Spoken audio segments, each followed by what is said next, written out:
thewellnesscouch.com, streaming wellness into your lives. Download the app today.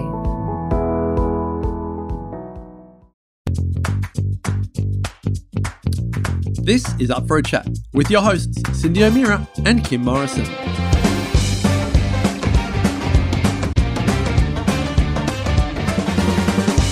Here we are, up for a chat about the hottest topics that are important to you, inspiring you to awaken the change within. I'm Cindy O'Meara.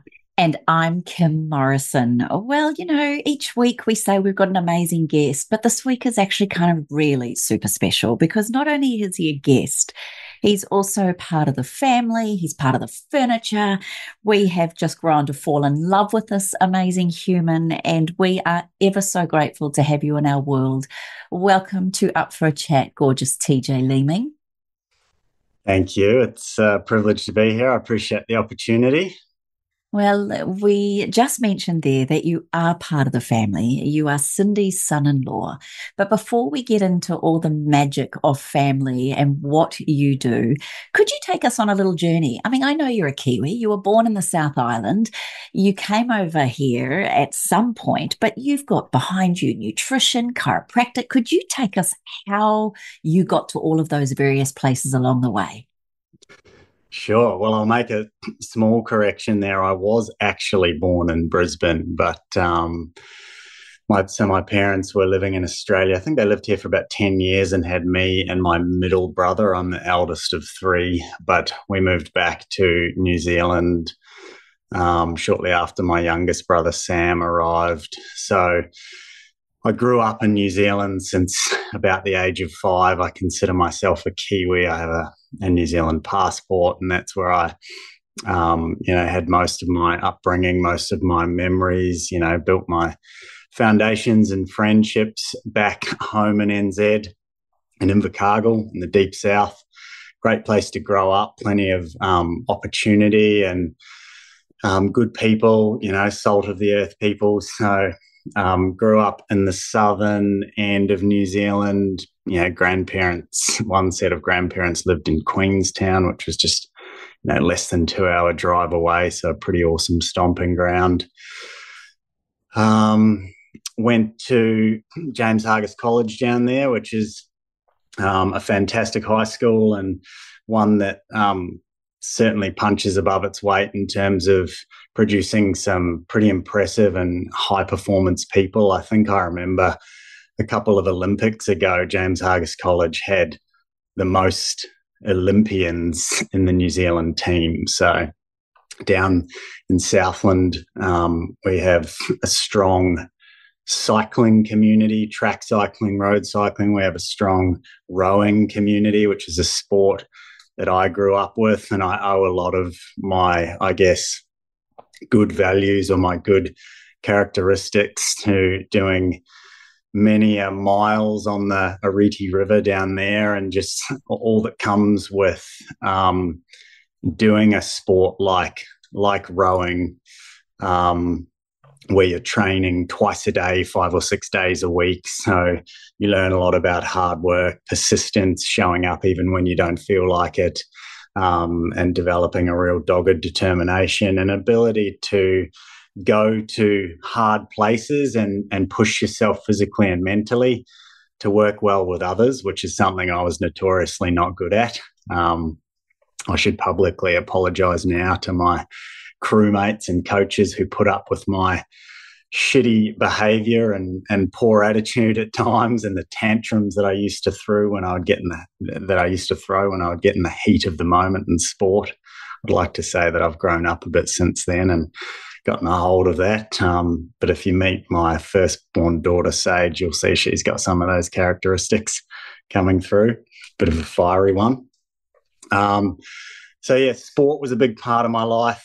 I hung out a lot with the other athletes. Swimming is another strong sport in Southland. So I hung out a lot with the cyclists and swimmers and other rowers, and from there went to the University of Otago, Dunedin, studied exercise nutrition. Well, I started to actually, and then that's how I came across chiropractic. I I guess I was still curious in my first year out of high school, first year at university, figuring out what I wanted to do. Thought I wanted to work with athletes, but I think deeper than that, I wanted to work with human potential. I wanted to see, what makes the human being express their best. And so I was fascinated by physiology and performance.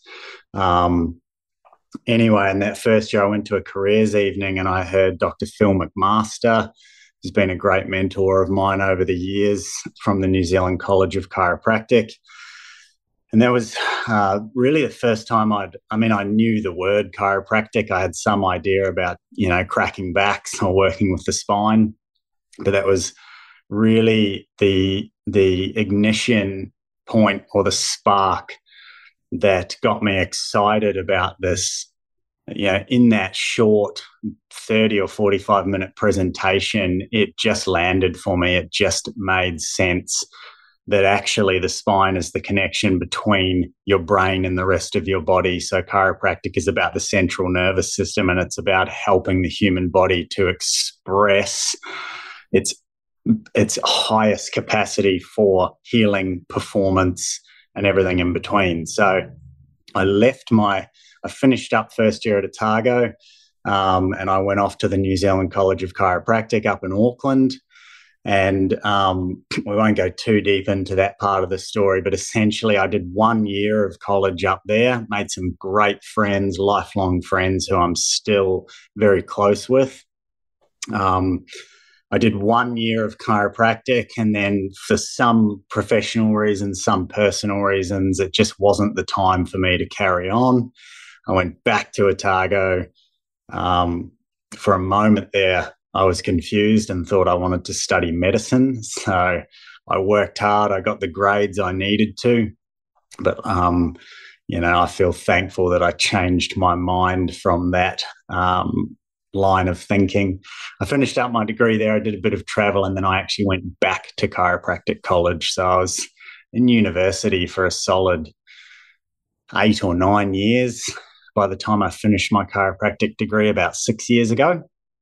In chiropractic college, met my beautiful wife, Casie, who was her and her family have been a huge inspiration to me and a massive part of, I guess, the paradigm shift that happened for me in the way that I see the world, the way that I see and understand health and the function of human beings. So we finished up our studies.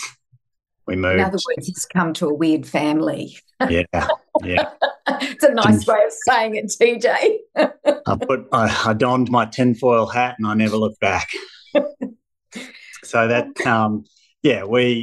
when we graduated, we weren't ready yet to move straight home to where family were. We wanted to adventure a little bit more. So we, on a little bit of a whim, actually, we moved to Adelaide, South Australia, which still holds a very special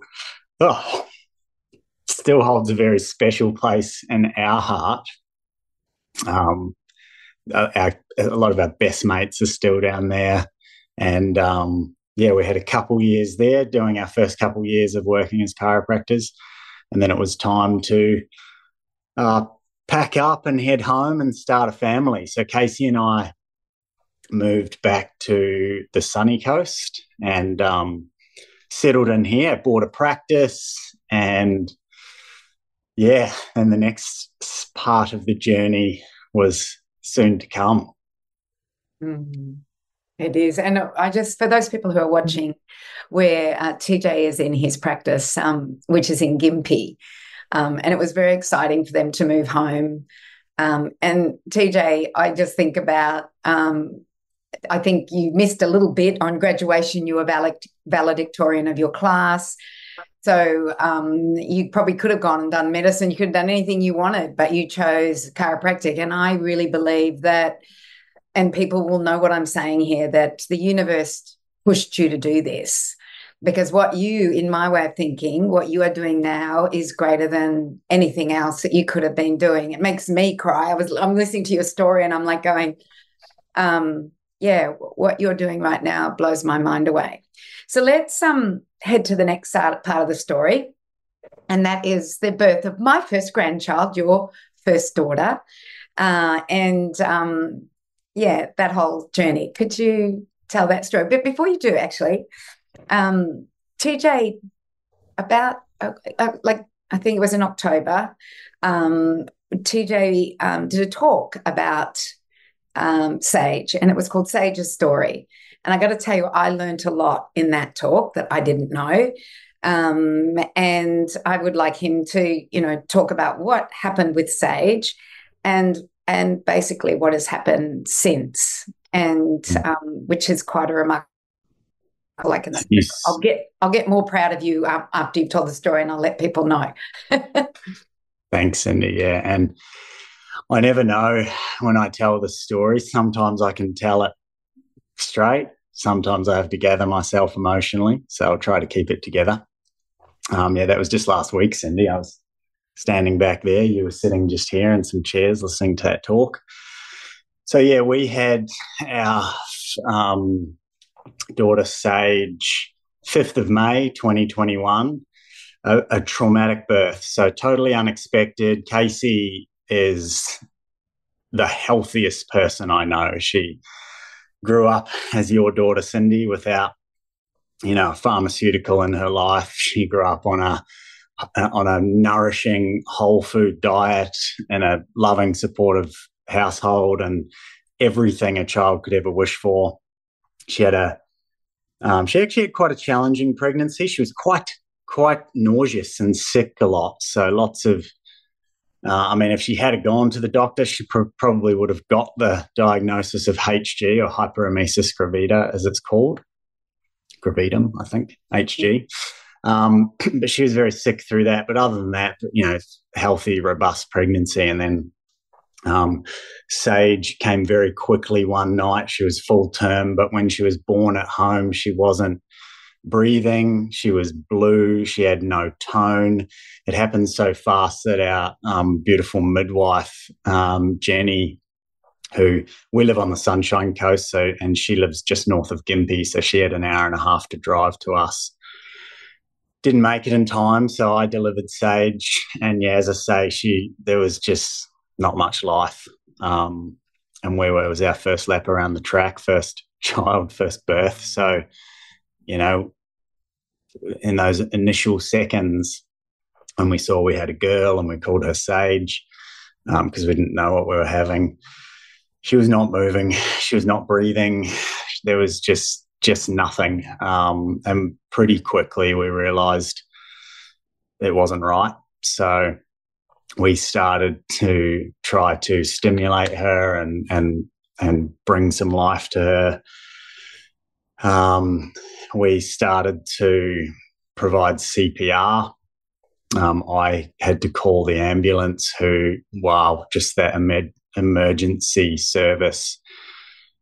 What an incredible service, and what an incredible people they are. It took them 11 minutes to get there, all the while I was providing CPR. But actually, after the first couple of breaths of CPR, my chiropractor brain kicked in, and I checked her upper neck, I checked her atlas, and what little bit of imbalance I felt, I applied a gentle, sustained touch to her atlas to remove any potential brainstem pressure. Then we got back to the emergency work of providing CPR. And then the ambulance arrived and they gave her oxygen, and she got some colour, but she still wasn't breathing on her own. And to cut the story down a little bit, because I could go on, but next thing, we're in the ambulances heading to SCU, and we get rushed into that emergency theatre where there's just people all around you, from counsellors to nurses to neonatologists and other doctors. And Sage is getting lines and drips and all this stuff plugged into her, and a big metal stainless steel, rod or hook down her throat to intubate her right before my eyes. And this kid who we had plans, would never have to have a pharmaceutical or a drug or a medicine in her life, was now being pumped full of more medicine than we could ever imagine. So it was a real moment of surrender. There were lots of questions because, I guess, understandably, from the doctor's point of view, you got two crunchy chiropractors who have home birthed without a midwife available, and they're wondering, whether it was something we did or didn't do during the birth. They're just trying to investigate and figure out what went on. But it was clear Sage had some kind of brain injury, hypoxic brain injury, lack of oxygen at some point, whether that was, clamping the cord during the labour or maybe on a more subtle level throughout the weeks leading up to her birth. We don't know. So later that day, we went to Brisbane. She was taken there in a special ambulance, and Casie and I made our way down there. So, my poor wife was her body needed to do so much healing after giving birth for the first time. And we're just in this sympathetic fight or flight state of fear and confusion and grief. So we get down there, and the first 5 days were pretty critical. So they said, when you get to Brisbane, she's going to go on ice. That means they put her on cooling mats for 3 days to bring down her body temperature to about 32 degrees, which is about 5 or 6 degrees less than what we need to be alive and pumping. The idea of that is to reduce the level of oxidative damage or stress that's continuing to happen in the bloodstream and in the brain as a result of whatever injury happened. Sage is just laying there pumped full of, all these tubes, lines into everything, on heavy medication to keep her sedated, and all we're looking for is signs that things are working. We're looking for, are her kidneys working? Is her gut working? Can she digest and poop? And over that first few days, we did see small signs of that happening.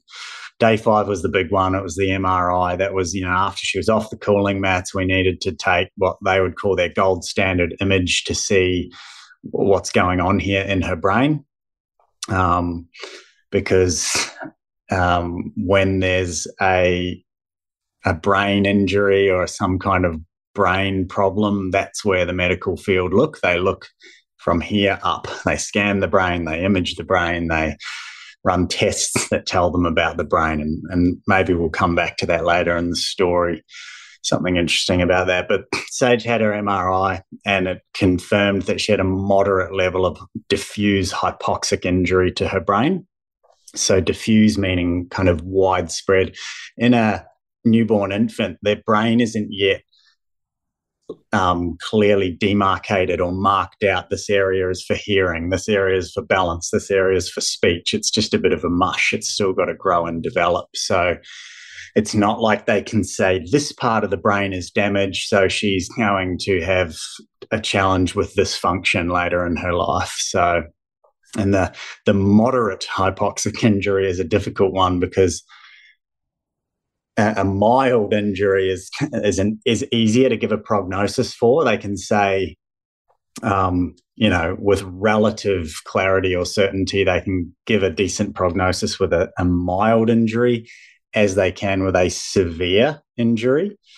But moderate is just this grey area in the middle. We don't know if it's the upper end or lower end of moderate. We don't know how bad she could be. So trying to get answers out of doctors, nurses, neonatologists about what's our prognosis, what can we expect, sitting there as a parent and with the level of understanding that we have of human anatomy and physiology and function, and wondering, what kind of child am I going to have? Like, when you're sitting there wondering what level of disability your child might have, it's heavy. It's a heavy thing to carry, and to then also try to, compartmentalize that and get on with the job in front of you, which is to get out of that hospital. So We were in there for 16 days total. After the MRI, Sage, once they let all the morphine wear off, she actually started to show a lot more signs of life. She started to pull at cables and cords, and within a couple of days, we were out of NICU, out of intensive care, upgraded to special care.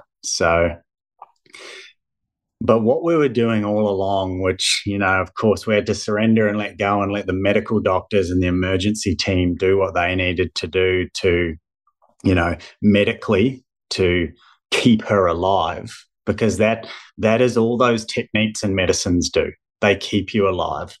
If you think of health as a spectrum, at one end you have death, just above that is barely alive, all the way along to the midpoint. Well, actually, let's go to the very other end, total vitality. So death at one end, total vitality at the other. About the midpoint is no symptoms.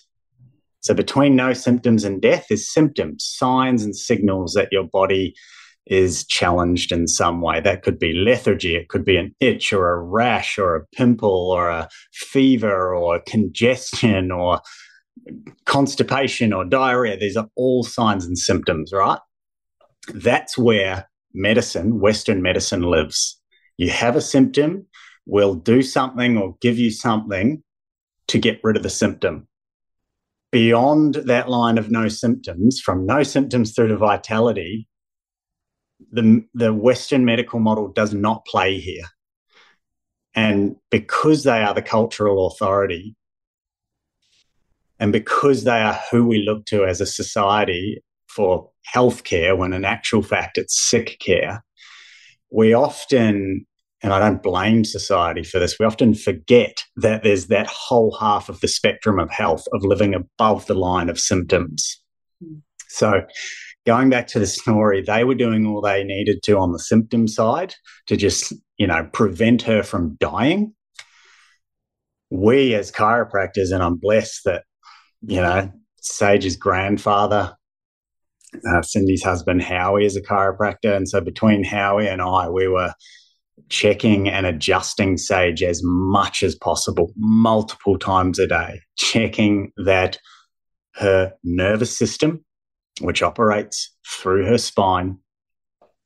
Remember, the brain doesn't end here. The spinal cord is like the tail of the brain. It's a continuation of the central nervous system. So we were stimulating health and healing in the way we know how. And we had some beautiful essential oils from darling Kimmy there. We were doing all the quacky, crunchy stuff you could think of, sound healing, playing, 512 hertz, which is the frequency of love, beside her bed. Essential oils, prayer, community. We had this big, Facebook group of people all around the world rooting for us, praying, meditating, visualizing. So from after the MRI to getting out of hospital 11 days later, 16 days total, we needed to demonstrate, or Sage needed to demonstrate to the doctors that she could suck, she could swallow, she could digest all on her own, that her appetite was enough that she wouldn't become one of these failure to thrive babies who's just so dopey, flat, docile that she won't wake up to feed. So we tried and tried. She didn't know how to take the boob because, again, quick neurology lesson. When a baby is born, there is this beautiful blueprint of neurology that has to unfold in a particular order for truly healthy growth. So the first thing that they do is take a breath, right? The next thing that they do is learn to suck and swallow. So contact of the breast and the nipple to the face. Well, actually, before suck and swallow, they learn to just turn their head that little bit that they need to. So they're starting to activate all of this beautiful neurology from the brain stem that blooms out into the rest of the body, but it all starts here. So they take a breath, then they turn their head, then they learn to suck and swallow, which these are motor skills, are skills of the neuromuscular system that take time to learn and coordinate. If you're a right-hander, I bet you can't throw a ball with your left hand very well or brush your teeth. Like, you've got to learn and train that skill. I explain this to parents every day in practice. It's the same thing when a baby's learning how to feed. That's a skill they've got to learn. So, they learn to suck, swallow. Then their digestive system learns to digest and poop, right? And that's all babies need to do: eat, sleep, and poop. She missed all of that in the first critical window of opportunity in that first few hours or days. So by day 5 or 6 was the first time she actually got to get her mother's breast. And she didn't know, like, her neurology had skipped that. She didn't know, and she was so dampened down by the heavy medication she was on. So we had a really hard time. We figured out pretty quick she's not going to learn how to breastfeed in here, not under all these white lights with 2 lactation consultants and nurses leaning over the curtain looking at my very, introverted and conservative wife who's learning how to breastfeed for the first time. So anyway, by day 16, with a bottle, she was able to take a little bit, not as much as she needed, all expressed breast milk. The rest would go down the nasogastric tube. And by day 16, we just said, we've had enough. We're out of here. We've been asking you guys to transfer us from Brisbane back to Skoo. We want to be closer to home. Appreciate what you've done, but we're done. We're gone. So we got out of there. It's like an escape. It was, yeah. We just had to prove to them that we weren't negligent parents. So we got out. First thing we did was pull out that nasogastric tube, because we just knew, our understanding of neurology, having that stiff tube down her throat had to be blunting her suck and swallow and all of those, a cascade of pathways she needed to be activating. But about 24 hours later, I was putting that thing back in because she still just wasn't quite taking enough milk at home either. So Casie and Sage persevered for what felt like the longest time. At 13 weeks, just one day, Sage just finally got it. She figured out how to breastfeed, which was just such a sigh of relief for our family. As a male, as a father, as a husband, all you want to do is get in there and help, and that is just a situation where you absolutely cannot. So that was great, and that was one of the big sigh of relief moments for us. 3 or 4 months later, beyond 6 months, we started to see the developmental delays kicking in for Sage. So if you see Sage, you don't know physiology or neurophysiology or neurodevelopment, if you see her getting around, you would have no clue that she's got any of these developmental delays or disabilities or whatever you want to call them, because she's such a bright, vibrant child. There's nothing obviously wrong, but she, through those early stages, again, things happen in order. So she didn't sit in time, which meant that she didn't crawl in time, which meant that, the standing up and furniture cruising and the walking was all delayed. And that stuff's all got to happen before the speech is brought online by the nervous system. So these are the delays that Sage has had. We've always been well aware that she's going to be on her own timeline and her own journey with that stuff, and we are totally equipped to help her with this. She chose well, us as her parents. But yeah, we've had incredible help from our chiropractic community around us, our family around us, and other amazing holistic allied health providers, paediatric physio, speech therapy, all of those beautiful things. So how am I going here? I'm going to get to You're doing the great. next part of the story. Keep going. So then came, fast forward a couple of years, and other than her developmental delays, her motor delays, Sage is a very robust, very healthy kid. She rarely gets snotty or congested or unwell. And when she does, she moves through it very stoically, very quickly. So, very little sign there other than the developmental delays that there's much challenge going on for this kid. which is cool. She's well adjusted. She eats well. She lives a great lifestyle. And then come Easter this year, I was right here, Thursday before Good Friday, notoriously a very big, very busy shift because we're about to have 4 days off and close down. So lots of people in for their adjustments before heading away for Easter. And I would normally not have a minute to check my phone, most shifts, but especially not that shift. But for some reason, I had a moment to jump back there to that office and check my phone, and I had missed calls from Cindy and from Monique, my sister-in-law. And they'd called the front desk as well. They said, and front desk came to me and said, Tim, you got to go check your phone. And so Sage had a totally out of the blue, she'd had some kind of seizure-like episode. And the next thing that blew me away was Casey's called the ambulance. They're in the ambulance. They're going to the hospital. And I just went, what? Casie is the last person in the world to call a Western medical doctor, or especially an ambulance, or go to a hospital. So I knew something big had happened. So I jumped in my car and had to drive the Bruce Highway an hour to Skoo in the middle of good Easter traffic before Good Friday. I did not get a speeding fine, thankfully. I got to Skoo, and Sage, Cindy was there, Howie was there. And Sage had this episode where essentially like the left side of her body had shut down. She was foaming at the mouth. Her left face was drooping. It was like almost like a stroke-like thing.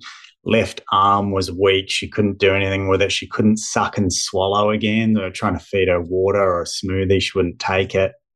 So it was this very odd, the emergency paramedics in the ambulance gave her an anti-seizure medication, intramuscular injection into her thigh, which apparently took 7 or 8 minutes to take effect. I don't know if that seems long to me. So, she had this episode that lasted somewhere between 15 and 20 minutes before it stopped. And by now we were at the hospital and, very unsettled, very stressed out little girl.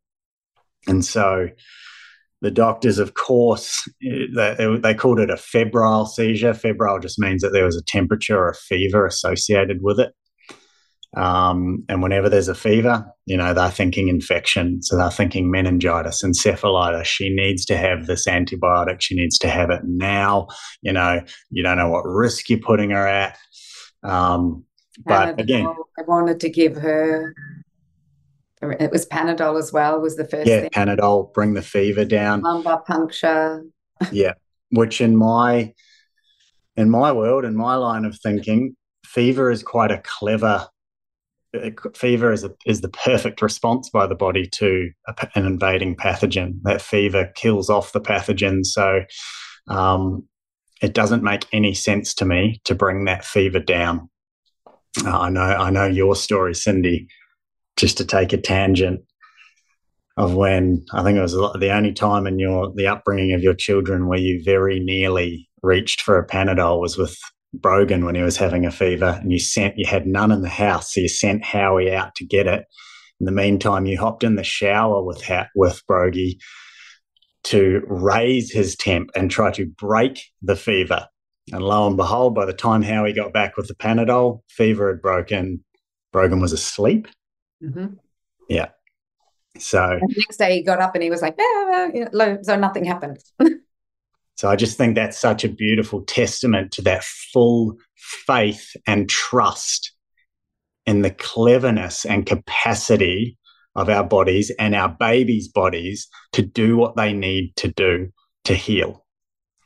When we start intervening and interfering with that, that's when it gets complicated, complex, and more challenging. Now, there is absolutely a place for that stuff, but it shares a far bigger place than it should right now. So where was I? Coming back to Sage. So we respectfully declined all of the other intervention from that point. We stayed in the hospital for a few hours to observe Sage. Her fever started to get better. Her suck and swallow started to return. The function in her left side was coming back. And we said, thank you so much. We're going home. And a bit like Brogan in that example, next day, she just seemed her usual self again. However, over the next 3 months, every 9 to 14 days, and I know this because I have notes about them all, Sage had another similar episode. Maybe not as severe, but she had these episodes, seizure-like episodes with the frothing at the mouth and the really going downhill. And they might last 2 minutes, 5 minutes. And I understand there's parents out there who've got kids who have full-blown catatonic, horrible seizures that last a lot longer than that and are a lot more frequent. So I know that, I acknowledge that what was going on with Sage was relatively mild in the scheme of things. But these episodes just kept reoccurring, and all of the amazing tools we had around us, except for the one sitting right in our lap, chiropractic care, which I'll get to, were just not really helping. We had some success using frankincense oil, which again, disclaimer, this is not medical advice, but we heard from a very trusted colleague who was helping us with Sage that frankincense on the front 2/3 of the tongue can help to minimize or stop a seizure. And so that actually worked really well for us. So whenever she would have this episode, I would check and adjust her during it. And we would give her the frankincense, and that would numb it out. But I was like, these are both just patch-ups right now. Even the adjustment is just a Band-Aid. It's a patch. Why is this happening in the first place? What's underlying this? How do we correct that so this doesn't keep happening? And a lot of the amazing coaches, mentors, colleagues that I was liaising with were giving great little pieces of advice, but just nothing was landing for me. And so I decided to reach out to Dr. Tony Ebel, who is a world-renowned, he would be one of the foremost leading paediatric chiropractors in the world. He's based in Crystal Lake, Illinois, about an hour out of Chicago. And for over 10 years now, he's been running a massive practice with multiple chiropractors working under his guidance, helping mostly kids with these major neurological challenges. So helping kids with seizures, with tics and fits, with pandas, sensory processing disorder, ADHD, ADD, social and behavioral problems, kids that have been injured from medical intervention.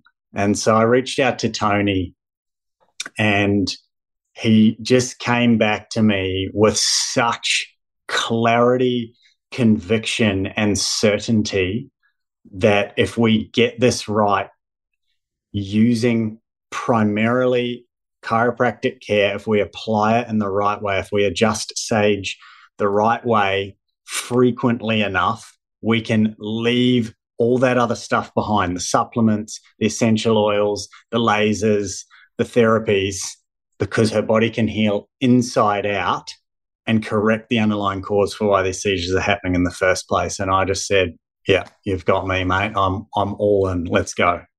So Tony's been teaching these procedures and protocols. He's got a network called PX, Paediatric Experience.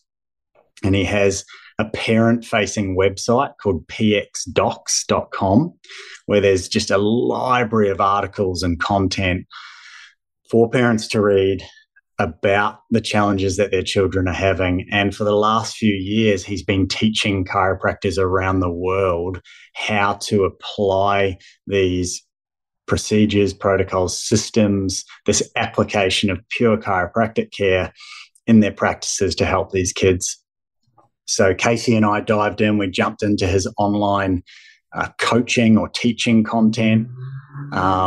I need to ask him, but I surely must have broken the record for getting through his 60 hours of core content, in the shortest amount of time. I was listening. it took me a few weeks to get through it all. And we started to apply his advice, his procedures. And in that, I, for the first time ever, felt this calling towards maybe this is what I need, that maybe this is what I'm meant to be doing through chiropractic, is actually helping kids and families who are going through these challenges. So I never thought I'd be a paediatric chiropractor or a children's chiropractor. I love adjusting everybody, all ages. I never had a real major special interest in it though, but life pulls us in these directions. Things very close to home shifted where my heart was with respect to all of that.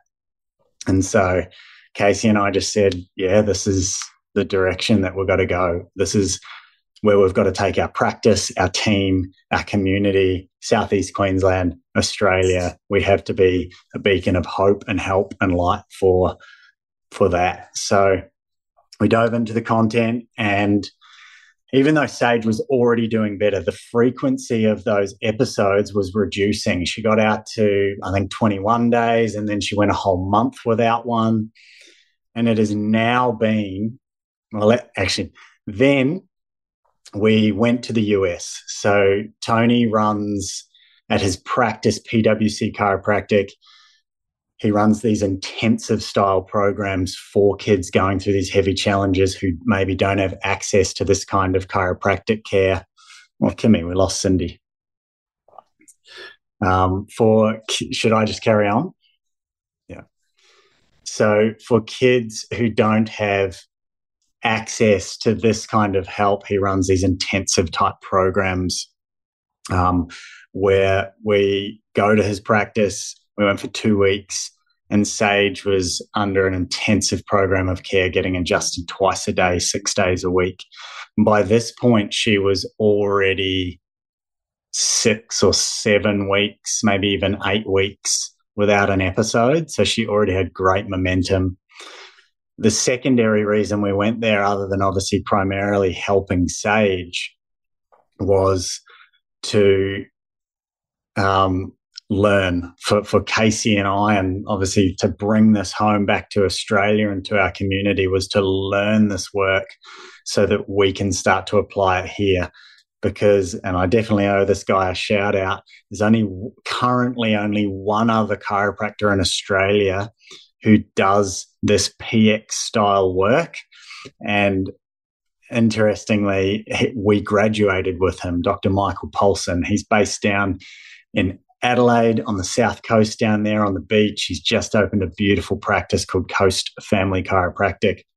And he's already been doing this work for a few years. So, and he is inundated with, because his name is on that PX Docs directory, he's inundated with parents reaching out to him from around Australia needing help. And so it is part of Tony's mission from the US, through Dr. Mike, through myself and Casie, and hopefully lots more Australian docs soon, to start to bring this work and spread it throughout Australia where sadly, it is really, really needed.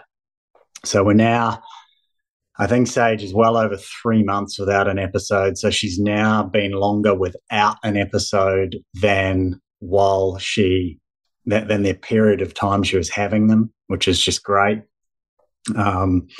And yeah, we're just super pleased that we were able to find the answers, that we had the tools in our hands and in our craft that we already know so well, and that we're now able to help others with it. And beyond that, it's like, the initial goal was I just want the seizures to stop. We want the episodes to stop. But we're now at this point where we're starting to see her make developmental leaps. And we're like, okay, great. We're through the symptom management. Now we're working through this work with Sage on the other side of that health vitality spectrum. And we're helping her to begin to catch up. Her speech is coming online. She's attempting words she wasn't trying before. Her fine motor skills, lots of stuff is getting better.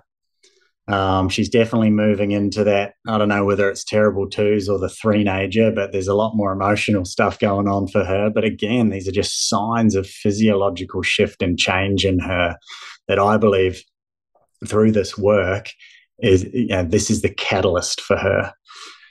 So that's where we're at now. And I'm now just knee deep in trying to train my awesome team on how to implement these procedures and protocols here in our practice so that we can start running those intensives, so that we've already started a few kids who are local, and so that we can start helping, having more impact for more people and families.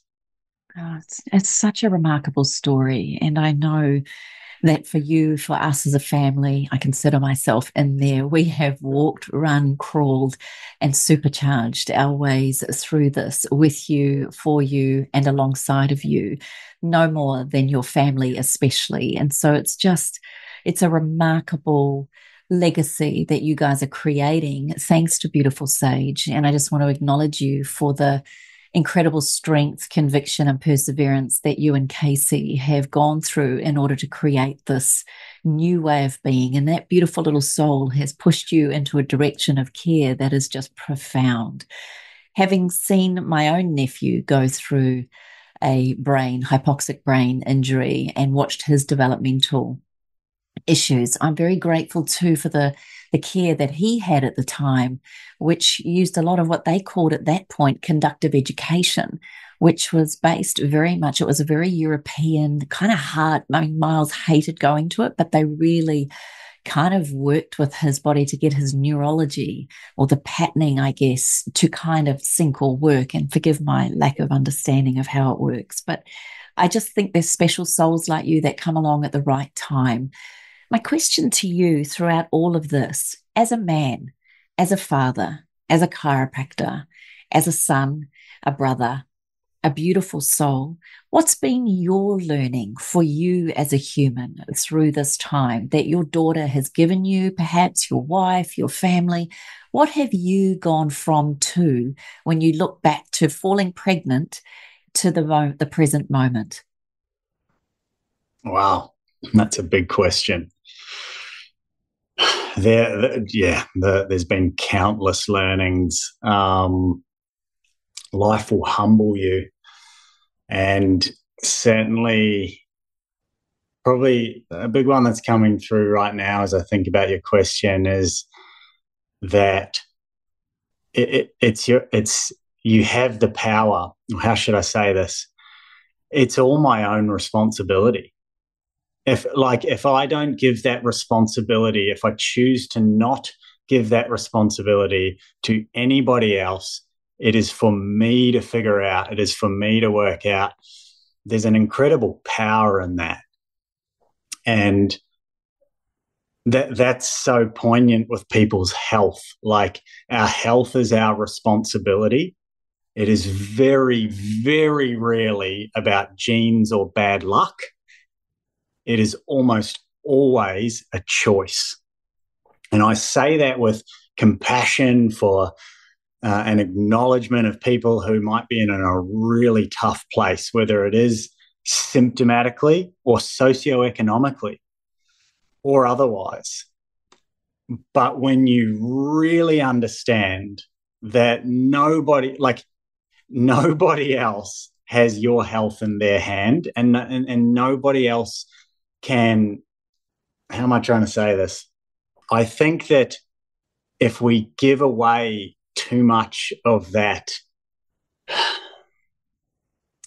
power, or if we give away that sovereignty over our own health, and we start to buy into or be led by something that doesn't resonate or doesn't sit well with us, it's a very damaging and difficult path to go down. And so I guess what I'm trying to say, I'm jumbling up my words here, is that you can absolutely make the choice to take things into your own hands.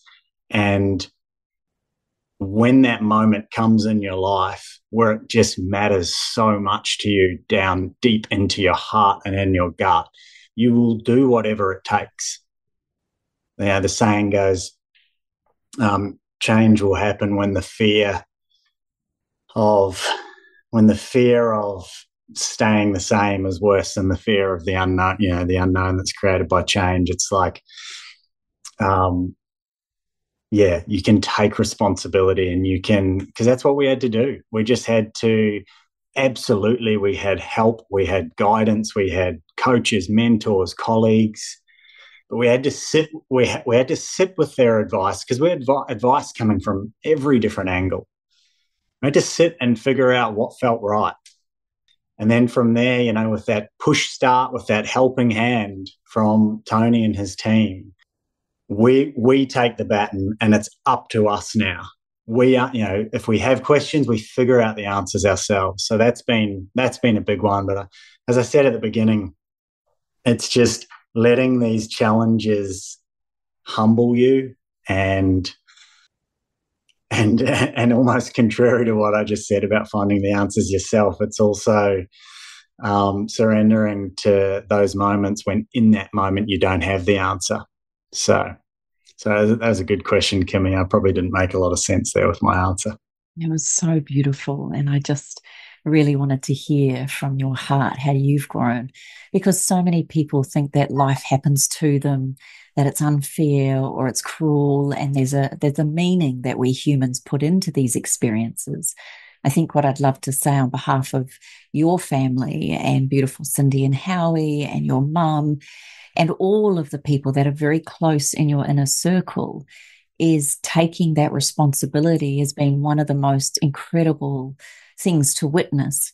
I will also add to that, with all of your knowledge and having such a beautiful, powerful network, it is quite incredible for those of us who don't have these people in our lives. And I would like to just say that perhaps if you don't have people like the TJs, the Casies, the Cindys, the Howies, and the people that you need to create this community, or you don't have to do anything. But if you want to go down this route, it's important that you find your community, because I don't know a lot of these answers that you guys intuitively and intellectually and academically know, but it is such comfort to know that I have you guys to call on for my experiences. And so I just wanted to put it out there to the listener that you don't have to be the chiropractor or the medical expert or whatever. You just need the team.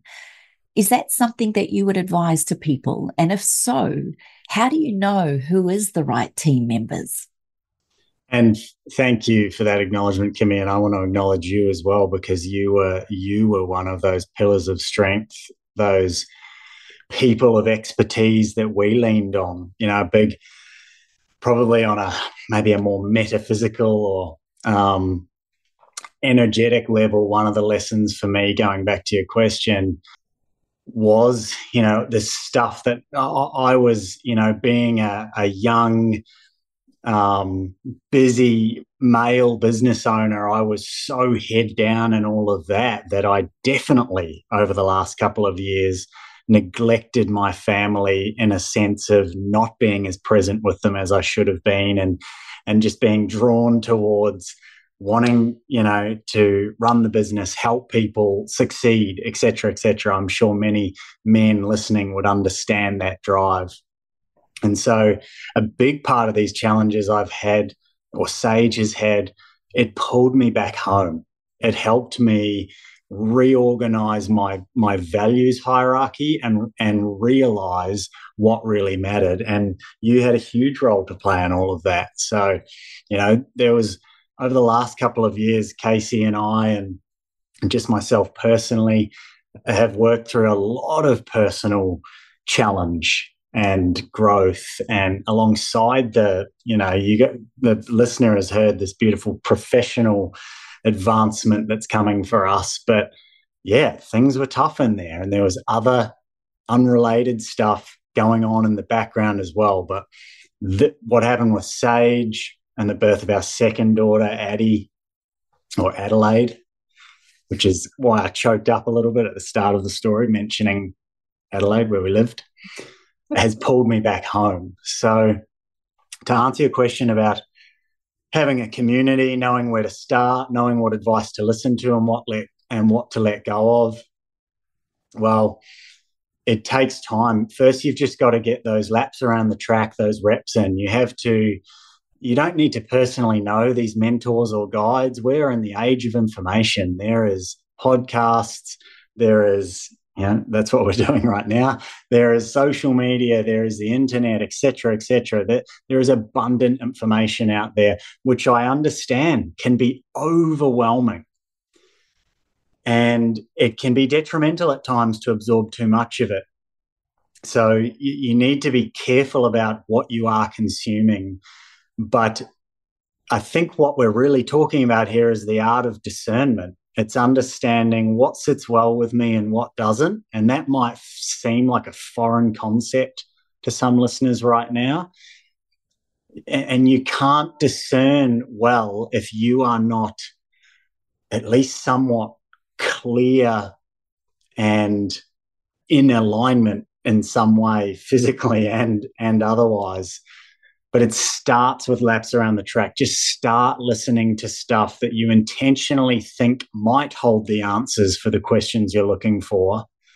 And the more you listen to these varying opinions and the more you take time to, in an undistracted, intentional way, sit and listen, and then afterwards sit and reflect, you'll start to feel from the gut and the heart up what sits well with you. You'll get out of your head. You can listen with your head, but then reflect with your heart. You'll start to discern like which direction those good answers are coming from. And that may lead you, away from podcasts or the internet to actually physically meeting these people or these guides but I think that's probably a good place to start, is just knowing that it'll take time and repetition. And with that time and repetition, you will get better at it as a skill. But it has to be intentional. You can't be trying to absorb a podcast while scrolling your phone or, kids or job or whatever else. It's got to be intentional because otherwise you're not clear, you're not in alignment while you're listening to it. So you're going to get foggy or clouded information in, so you're going to make poor decisions based on that. You have created that community in Gympie, TJ, and you, at Sage's Story, which wasn't that long ago, you made it clear to people that you were going to create this community for the support of children who had maybe been in the same, or like in all supports. It's not just Sage's way, but everyone. And Tony was the same. His son is now 14. He went through the same things, and that pushed him to do what he's doing now. And that's what you've started to do. And I don't know if it was I know it was after the talk that quite a few people mentioned somebody who was in crisis, another child that was in crisis. And I don't know if you want to, and I know you can't say names, and I know you can't say ages, and I know you can't say a lot of things, but just by the simple act of seeing the spine, I love this. This is my favorite thing. The spine is the tail of the brain. It's the way to tickle the brain. It's a way, that to me in your Sage's Story was an aha moment for me. When you said, well, where do seizures start? Where are they? Or what's happening in the brain? Can we mitigate it through the spine? So I don't know if you want to tell a brief on what has been happening with you, with people tagging you in children that are not doing well and the medical profession can't help them. Yeah, so there's and if this just isn't a sign that we're on the right path, I don't know what is, but literally, last week, a story did the rounds on the news here. Like, her name is out there in public because it was on Channel 9 or Channel 7 News or whatever as an article, this beautiful little 18-month-old girl who lives here in Gympie who just got given a diagnosis of childhood dementia. So I'll back up a step. As registered health professionals in Australia, so that's the 12 or 13 health professions governed by AHPRA, we aren't allowed to use testimonial ever really, but definitely not for marketing. So we're not really allowed to tell people's stories, and particularly not in a way that might, mislead the public into making a decision about their healthcare that leads them, to come and see you. So I certainly don't want to get into a testimonial here, so to speak, but I'd love to share a little bit. So this little girl,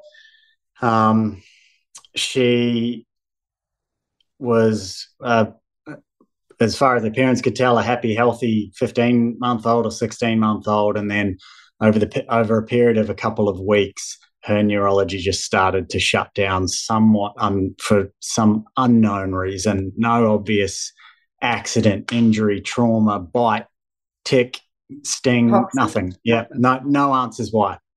So, and she was walking, she was saying some words, she was right at her developmental level, and then this all happened. She could no longer walk, sit up, talk.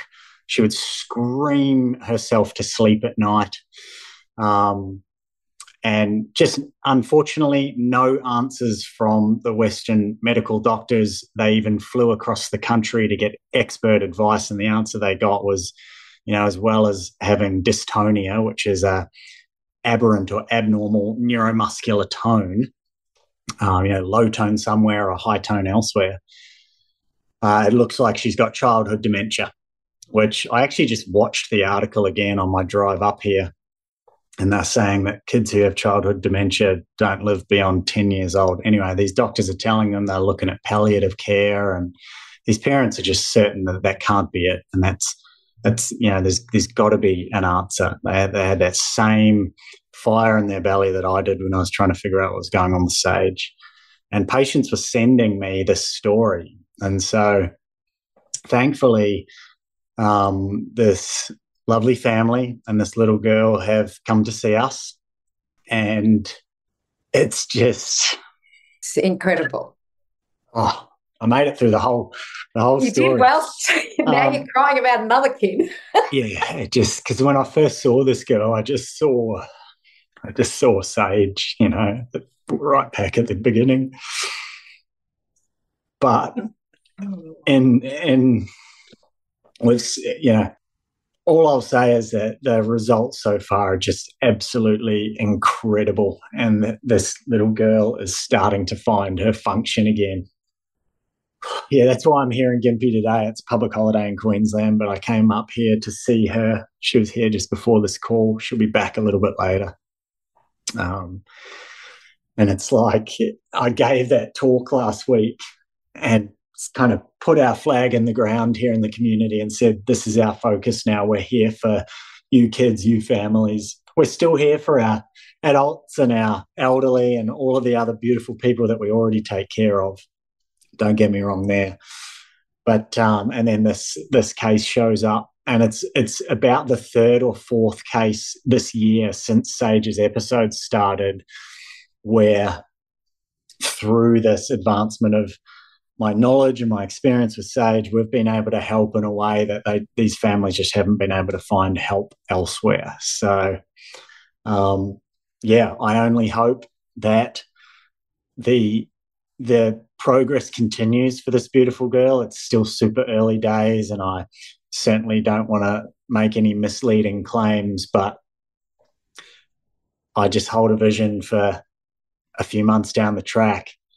Hopefully 9 News reach out to this family and there's a much happier ending, because that news article, oh my goodness. Anyway, if you're interested, you can go and find it on Facebook. It's doing the rounds. Girl with childhood dementia.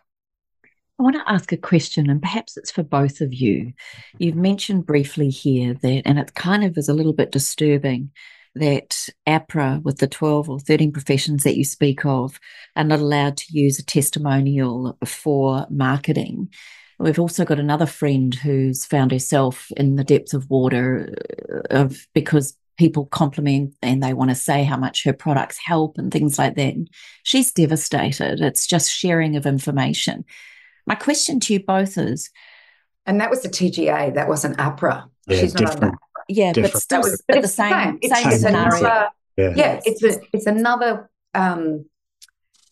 authority that I've had it in my world with talking about something like lavender, and I've been rapped over the knuckles for saying that. Yeah, my question to you guys, just saying lavender can help you sleep, just don't get me started. But what I'm questioning you both on, and I'd love you to both come from a very holistic place. How come then we can have an ad on television about Nurofen or Panadol or Gaviscon or Metamucil or all of these things with testimonial claims for a pharmaceutical, and yet somehow there doesn't seem to be fairness, in my humble opinion, and I'm just saying this as an everyday person, not even as an expert or anything. What is your thoughts? And I know you're probably going to lead it back to money or something like that, but I just want to understand how we as humans and a society and a community can actually stand strong here for what we want to believe or what we want to digest, for want of a better word. TJ, you first. Oh, yes. TJ, mine's going to be really brief. There's no money in a healthy child. There's no money in a healthy human. There's no money in it. Like me, I've never had a medication. I'm of no good to the pharmaceutical company. So that's the first thing. And the second thing is if we want to take control, the way we do it is that we choose not to live in that system. We live in a different system, unless we have to be in that system, which we sometimes do. Emergencies they're there, like I was at my doctor because I put a big stick in my leg, and he had to get the stick out. So, I go for that reason. But I think it's that there's no money in healthy people. And number two, we have to take responsibility, as TJ started with this. We have to start taking responsibility for our own health. And we're seeing this in the US at the moment with Make America Healthy Again. And it should be Make Australia Healthy Again. We've got to start taking those steps, doing food and lifestyle changes. And chiropractic care has always been my life. I don't know anything else. My father, he was a chiropractor when I was born, and I don't know anything else. So for me, it's that's it. That's what we do. What about you, TJ? Yeah, to probably give a different, more technical, or on the technical side answer, like Kimmy, that only 2 countries in the world that pharmaceutical ads are allowed on TV are America and New Zealand. So there aren't actually any pharmaceutical TV ads here, but we were just in the US and they are comical. The pharmaceutical ads are like, you're right, there's like this beautiful scene and testimony of this arthritis medication, and then the next 2 minutes, while the scene still plays out with the nice music, are the side effects. Side effects could be, heart palpitations, sleep apnea, can't sleep, fall asleep too fast, cancer, death. Like it's insane.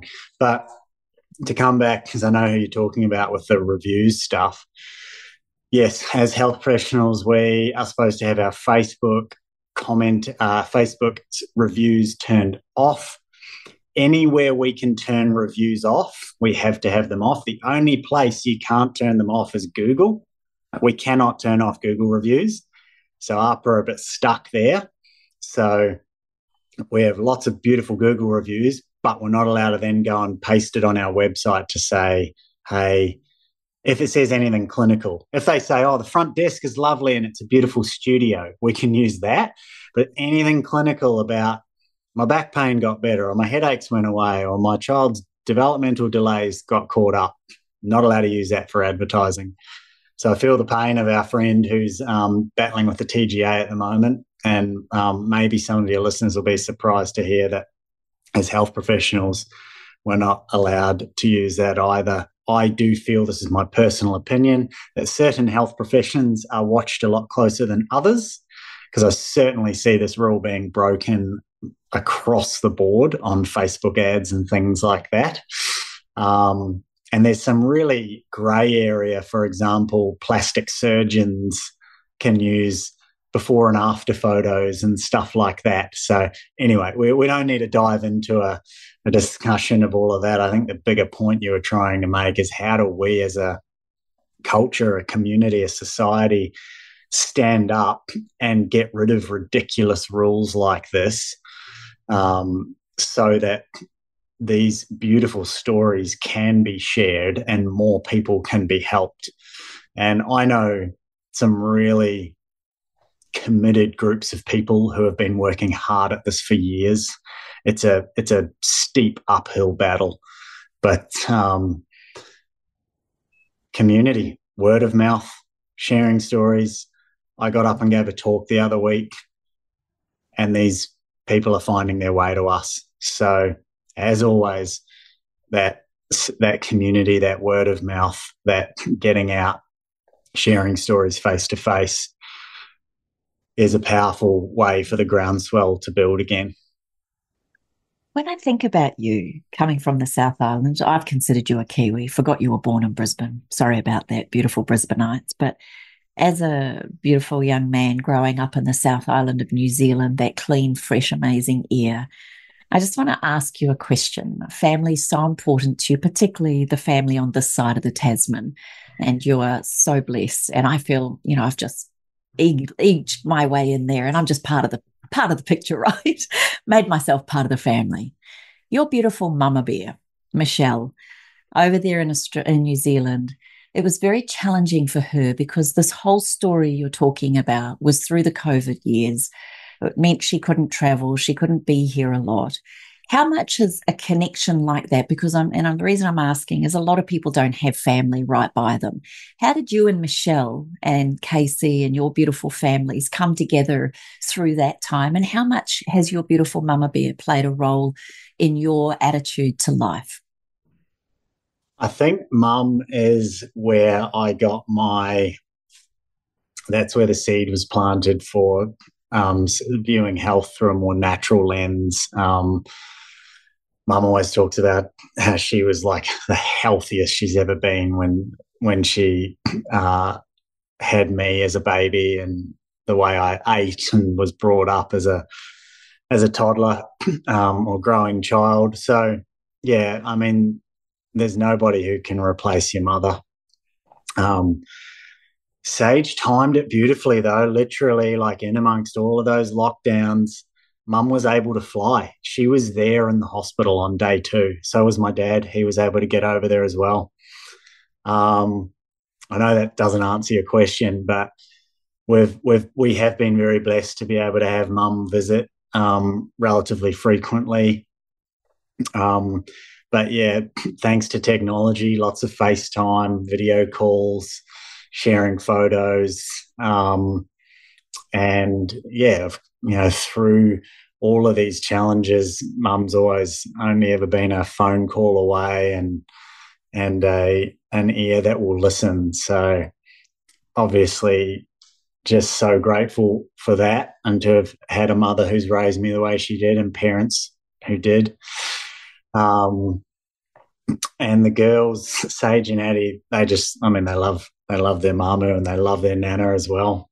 And I guess as you move into this parenthood stage, you see the depth of value of having those grandparents or those elders, that next generation above, and what they can pass on, their wisdom, their guidance, their way of life, their mannerisms, their behavior, it's such an important thing and a beautiful thing to be able to have, even though there's that distance. So, yeah. TJ, I want to say publicly that I'm so proud of you. I'm so proud of you and Casie. Like, I could cry now. I just watching what you did for Sage, what you when you went to the US and were with Tony.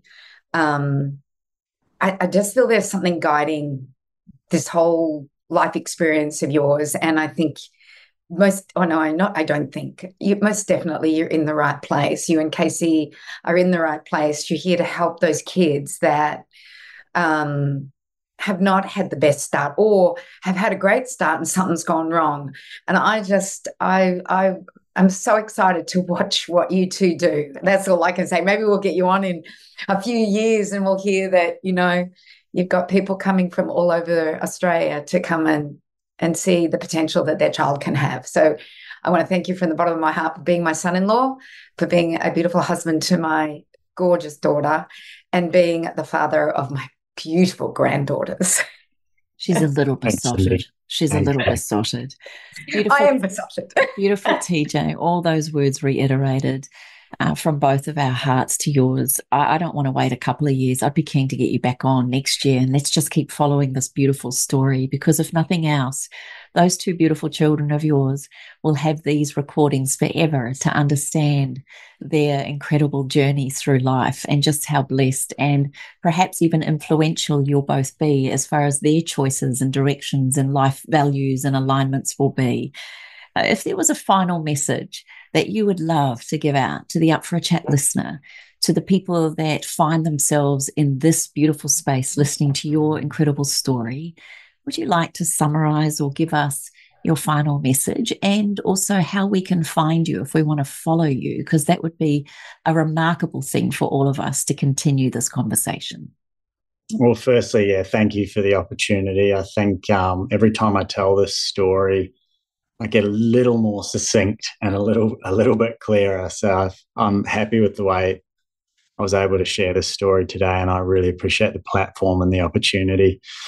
What I do is really quite simple, and great, vibrant health or healing really is quite simple.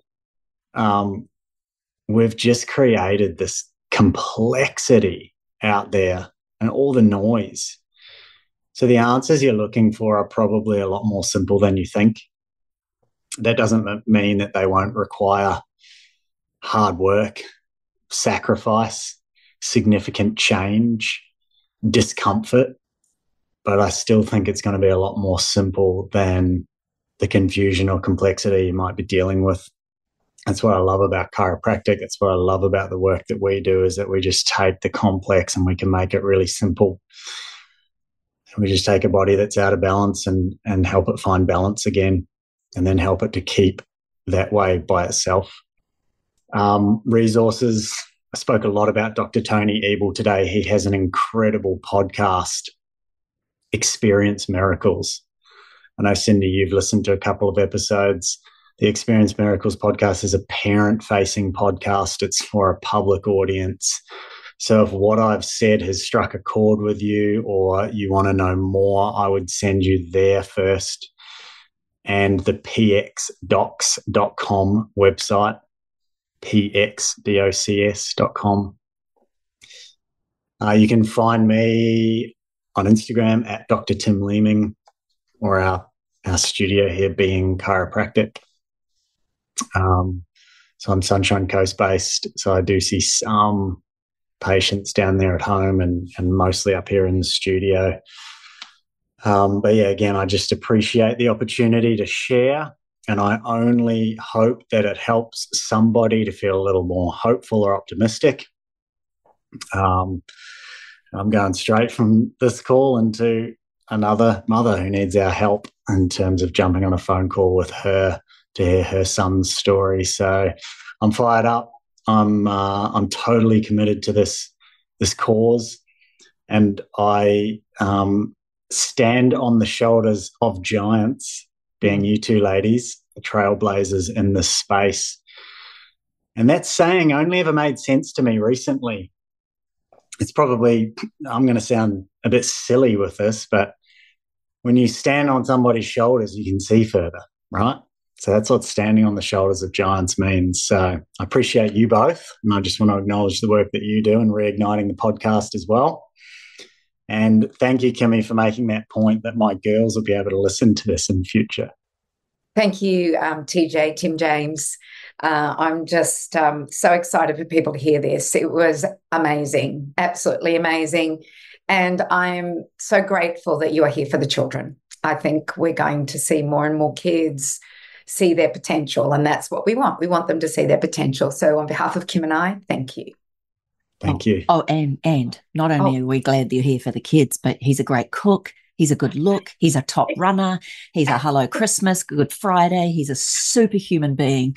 And I just want to scream to everyone, just follow him and beautiful Casie, their practice Being Chiropractic, and their beautiful network. You'll see the people that they converse with, their friends, their fellow practitioners. What I love about both of you too is that if you don't know the answer, you will seek and help us to find someone who does.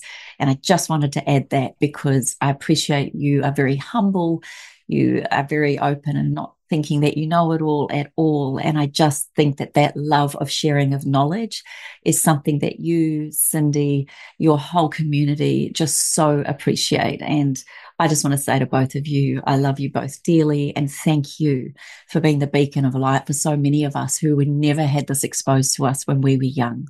Thank you. Thanks, Kimmy. This has been a production of TheWellnessCouch.com. Check us out on Facebook and join in the conversation on Facebook.com/The Wellness Couch. Subscribe to each show on iTunes and check us out on Twitter. The Wellness Couch, streaming wellness into your lives.